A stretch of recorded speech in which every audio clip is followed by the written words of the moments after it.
In the last lesson, we looked at inequalities for one triangle. Now we're looking at inequalities for two triangles. Now, this theorem says if two sides of one triangle are equal to two sides of another, the larger third side has the larger included angle. You could actually think of this as a compass being opened up. And there's the pointy side, and here's the pencil side.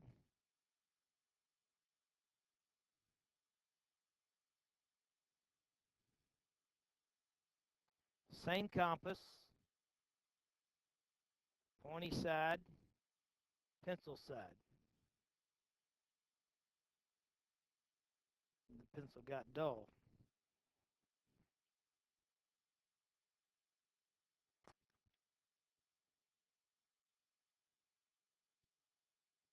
Now, what's going to happen if you open it up farther apart so that you get a bigger segment here? Well, you're obviously going to get a bigger angle there. If you open it up for a small opening here, you're going to have a smaller angle there. So here's our theorem. If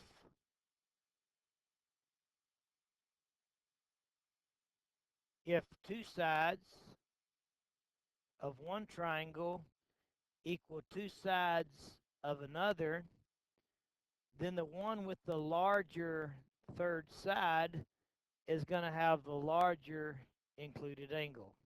Okay? So we can conclude that angle A is larger than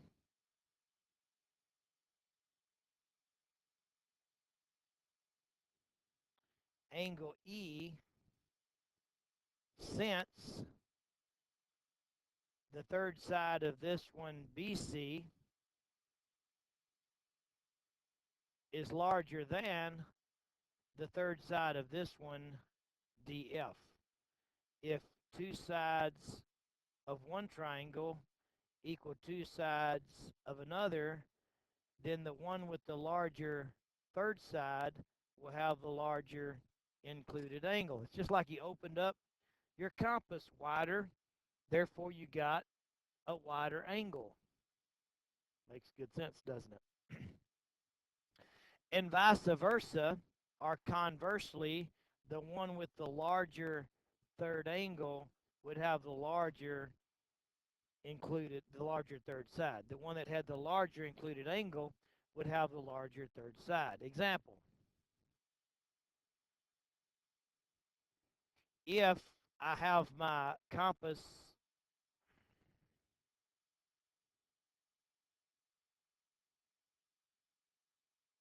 opened up to a bigger angle, then the point and the pencil lead are going to be further apart.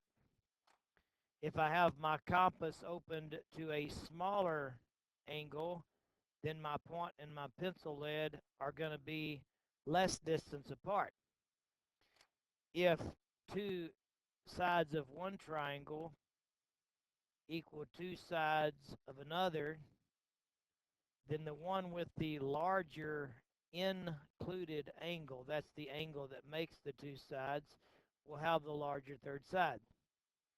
And the one with the smaller included angle will have the smaller third side. So we can conclude that AC is larger than DF since angle B is larger than angle E. Any questions on that? I think of that as a compass opening up and closing. You open your compass so that the point and the pencil lead are further apart, you get a bigger angle. If you open it up so that you get a bigger angle, your point and your pencil lead are going to be further apart. Okay? All right. Inequalities in two triangles, unit 5.3. Let's look at the daily work. We want to know which is larger in each of these scenarios, angle 1 or angle 2. Now, so we got to try to think, well, how does that fit into what we just talked about? Well, what we have is one side of the bottom triangle equal to a side of the top triangle. Now, the theorem says if two sides of one triangle equal two sides of another. Well, do we have a second pair of equal sides? Yes. This side of the bottom triangle is equal to itself, that side of the top triangle. So we have two sides of the bottom triangle equal two sides of the top triangle, and we have both third sides given. So we can reach a conclusion as to whether angle 2, the one opposite this one, is bigger than angle 1, the one opposite this one, if we can figure out which of these two third sides is bigger.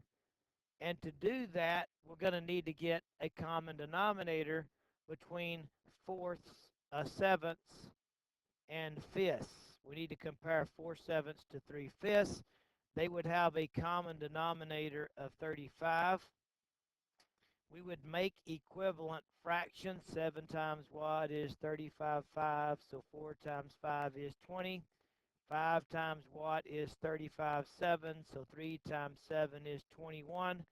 21/35 is bigger, therefore 3/5 is bigger, therefore the 5 3/5 is bigger.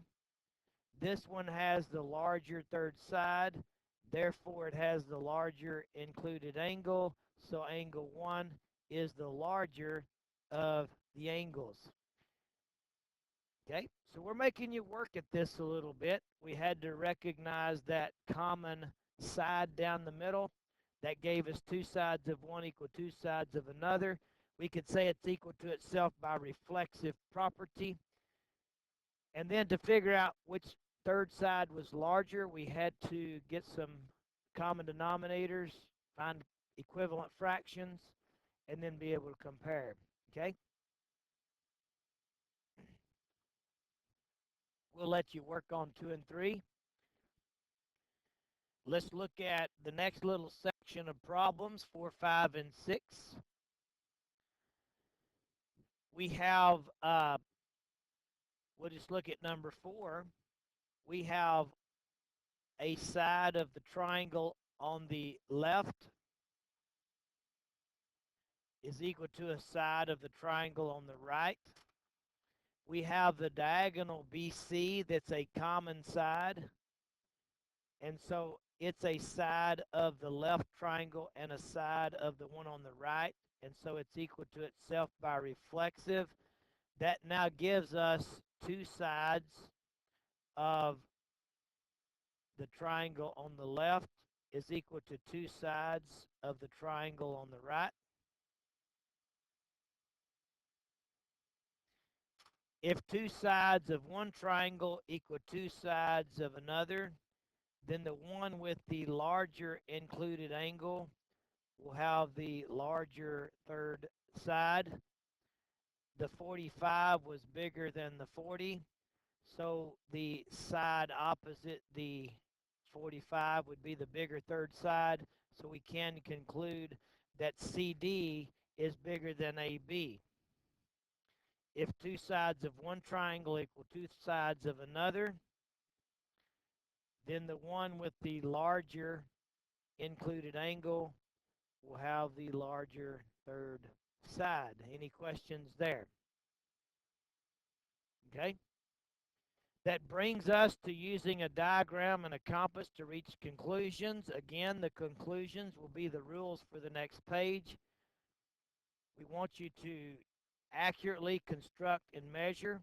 We want you to answer these conclusions. And again, the conclusions will be the lessons on the next page. And you can hunt through that whole next lesson, 5-4, to find that, which we will record that lesson in